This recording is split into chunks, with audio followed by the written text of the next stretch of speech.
والله يدعو إلى دار السلام ويهدي من يشاء إلى صراط مستقيم. الله نزل أحسن الحديث كتابا متشابها مثانية تقشعر منه جلود الذين يخشون ربهم ثم تلين جلودهم وقلوبهم إلى ذكر الله. Assalamu alaikum wa rahmatullahi wa barakatuhu.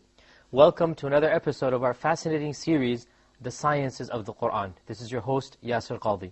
In our previous episode, we had discussed the beginning of the compilation of the Quran that was done during the life of the Prophet ﷺ, and then the second stage that was done during the Caliphate of Abu Bakr as-Siddiq. In today's episode, we will continue from where we left off. Now, as we had said, the first Caliph of Islam, Abu Bakr as-Siddiq, radiyallahu ta'ala anhu, he was the person who first compiled the Mus'haf, i.e. from Fatiha to Nas, in one book. Before his time, it was scattered in different manuscripts, in different writing materials. The situation remained the same for around another 15 years or so, until in the Caliphate of Uthman ibn Affan, radiyallahu ta'ala anh, another incident happened, which caused Uthman to rethink of another strategy. What was the incident that occurred? Well, the Muslim armies were fighting on the border posts of the Muslim lands in an area that is, to this day is called Azerbaijan. And then too it was called Azerbaijan. And what happened was that the Muslims of Mecca and Medina had met with the Muslims of Syria, Damascus, other places. They had all met together on the front lines. And lo and behold, they were reciting the Quran differently. And the reasons for this will become clear in another future episode. But they were reciting the Quran, each one from a companion, and they had slight differences in their recitation. And these Muslims did not realize where these differences came from. Later on we will learn that these differences came from the Prophet ﷺ himself. But these Muslims were unschooled in the recitations of the Quran, and they began fighting one another almost to a physical fight. They began saying that my recitation is better, your recitation is wrong, I know how to recite, you are ignorant, even though all of these companions were reciting, all of these, people were reciting from the companions' recitations. Now the companions themselves did not fight, they knew where these differences came from. But their students, those who took the Quran from them, they were the ones who didn't know where these differences came from. And so they said, my version of the Quran is better. And the other said, no, my version of the Quran is better. And so a companion who was present there by the name of Hudhayfa ibn al-Yaman, he said, O Muslims, what are you doing? Are you going to fight like the Jews and Christians fought over their books, that they have different versions and different scriptures? O Muslims, this is the one Quran of the Prophet ﷺ, and these differences are not to the level of different versions, they're different recitations. And so the Muslims understood what was going on, and so they stopped fighting amongst themselves. But Hudhayfa thought that unless I do something, unless we prevent this from becoming even worse, then the ummah will start fighting and bickering, and each one will then try to form a different version of the Quran. So he rushed home back to Medina, and he entered in upon the Caliph Uthman ibn Affan radiyallahu ta'ala, and he said, O Khalifatul Amir, O Amir al-Mu'mineen, O leader of the faithful, you must do something to prevent future generations from fighting over the book of Allah. One group says my version, the other group says my version. You must standardize the Quran such that everybody writes the same spelling, the same script, the same pronunciation. Everything should be the same. So Uthman ibn Affan called a gathering of all of the companions, and Hudhayfa ibn al-Yaman spoke to them and explained to them that unless we do something and standardize all of the copies of the Quran into one standard copy, then we are going to face difficulties down the line. So all of the companions agreed to this, and so Uthman ibn Affan recalled the Mus'haf that was written by Abu Bakr as-Siddiq, and he ordered a committee to be formed, and this committee was composed once again of the very same person who was in charge of the first one, that is Zayd ibn Thabit, and then as well 3 or 4 other members were added who were very knowledgeable of the Arabic language and of the dialect of the Quraysh. And this time Uthman said, make 5 copies, not just one. And write it in the spelling of the Quraysh, because the Qur'an was revealed in the dialect of the Quraysh. So, write it in the spelling of the Quraysh and make 5 copies. And so this committee gathered together, and within the period of a few months, they made 5 different copies of the same Mus'haf Abu Bakr. They made 5 copies. And then Uthman ibn Affan radiallahu ta'ala anh sent each copy to one of the famous provinces of the Islamic Empire, the Islamic Caliphate. He sent a copy to Damascus, he sent another copy to Kufa in Iraq. So each of the provinces, they got one of the copies, and along with a copy, he sent one of the famous reciters of the Qur'an as well. So along with a physical copy of the Qur'an, he also sent a famous reciter with it. And then he made a general proclamation, a general announcement all over the Muslim Caliphate. And he said, anybody who has any copy of the Qur'an should dispose of it and come and copy the Qur'an from this original copy. Let nobody just copy an unofficial copy, because you don't know where that copy came from. So he disposed of all of the Qur'ans. Now when you dispose of the Qur'an, we are not supposed to just throw it away in the trash or throw it away in the garbage. No, rather we're supposed to get rid of it in a way that nobody can disrespect it. So of the ways you can dispose of it, you can dip it in water or in the ocean and the ink would dissolve. This is the old ink we're talking about. And of the ways that you can bury it in a deep, far away place until it decomposes. Because remember, the earliest Qur'ans were written on leather or parchment, which decomposes. And of the ways is that you can burn it, not as a sign of disrespect, but rather as a protection of future disrespect. In other words, you get rid of it in a way that other people will not be able to disrespect it. And this is an important factor, because when we say that the Qur'ans were burnt by the early Muslims, from the Western mentality, to burn a book, generally speaking, is to show disrespect to it. But when you do this to the Qur'an, it is to make sure that nobody tramples on it or nobody throws it away. In other words, you get rid of it in a manner that will prevent its disrespect later on.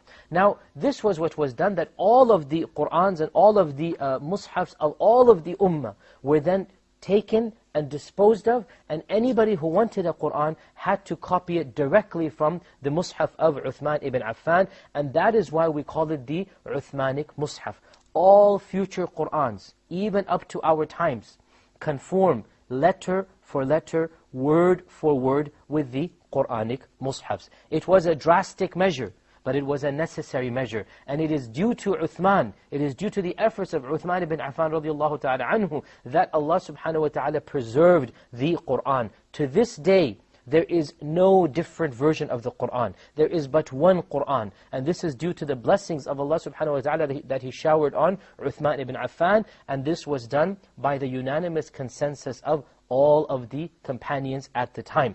Now, the Qur'ans at that time were written in a very ancient script. It is called Kufic script. And that script was not having dots or vowels on it. The dots and the tashkils were added later on, in the 2nd and 3rd centuries of the Hijrah. And this was done to facilitate the readings of the Qur'an. And it is narrated that the first person to add diacritical marks, i.e. what we call tashkil, the fatha, kasra, dhamma, the first person to do so was a person by the name of Abu al-Aswad ad-Du'ali.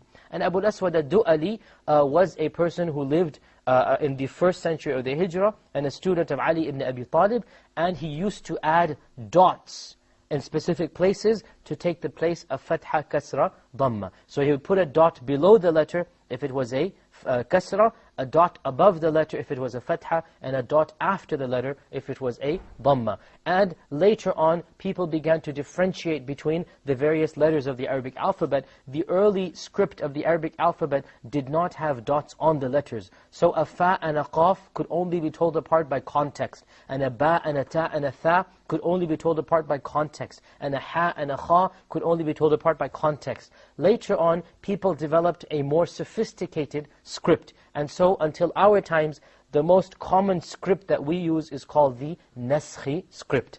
Now, I wanted to show you some of the earliest copies of the Qur'an that we have that are still present in our times. And of the copies of the Qur'an that we have, if we can see on the screen here, If you can look at the screen now, it's coming on your screen, we have the copy of the Tashkent Mus'haf. Now this Mus'haf, the Tashkent Mus'haf, it is one of the oldest Qur'ans ever preserved. And it is reputed to be one of the Uthmanic Mus'hafs. And it is preserved in Tashkent, which is a province in modern-day Russia. And if we see over here, this is a closer copy of it. We find that this is not paper as we know it, but rather leather. And the leather, or the vellum, has been placed on papers for our times, but this is the original script of the Uthmanic Mus'haf. We see here a facsimile or a photocopy version. This is how it was written. And if you notice, it is almost impossible for us modern day readers to read this Qur'an, simply because the script has evolved. We need to notice here, over here, the lafz al-jalala word Allah. Here we have laha alaykum, for example. We notice certain words we can make out. Otherwise, generally speaking, it is very difficult to see and read this type of mushaf because we are not used to seeing the script. Another version that we have, a close-up version of it, over here we see also a manuscript copy of the Tashkent version, which is reputed to be the version of Uthman. And here again we can make out waman, for example, over here. This is a noon, and there is no dot on it. And the reason is because there were no dots in the earliest manuscripts. Another early Mus'haf that we have is the Husayni Mus'haf, which is present in Cairo. And we notice this is also of the 1st century of the Hijrah, probably 40, 50 Hijrah written down. Look at how big it is. Why? Because this is real leather. It is not paper. It is leather. And it has been preserved to this day. And this is a Mus'haf dating back to decades after the death of the Prophet ﷺ, and these are the specialist curators that have been assigned to take care of it. To this day, this Mus'haf is present. We can see it and compare it letter for letter. Here is another Mus'haf that is found in Topkapi in Istanbul, and it is also a very early Mus'haf reported to be the Uthmanic Mus'haf. We see it closer over here, and the dots we see have a very different structure than our own dots. This too is the Topkapi Mus'haf. This is an example of a Mus'haf that was written around 80 or 90 Hijrah, and it is written in an early script in Yemen. It is called Al-Ma'il. And we can see it is a bit more easy for us, but still quite difficult for us to understand. And the last one that I wanted to show you, or the second to last, is this is the one that was commissioned by the famous Umayyad Caliph Al-Walid ibn Abdul Malik, and he commissioned this Mus'haf to be written for him. And this is the royal Mus'haf of the 1st century of the Hijrah. And the last Mus'haf that we show you is the very famous and beautiful Mus'haf called the Blue Qur'an, or the Blue Mus'haf, written on blue vellum, written with gold ink, with a lot of effort and a lot of money was spent on this. And this is also from the 1st century of the Hijrah. And this gives us some examples of the earliest Mus'hafs that were written, and they are available to this day. Anybody who wants to compare letter for letter and word for word, they can do so. The Qur'an indeed has been preserved from the time of the Prophet Muhammad sallallahu alaihi wasallam. This leads us to the conclusion of today's episode. I hope you were interested in these mushafs and manuscripts, and you can log online to various websites and see even more pictures. I hope to see you in our next episode. Until then, Assalamu alaikum wa rahmatullahi wa barakatuh. الله نزل أحسن الحديث كتابا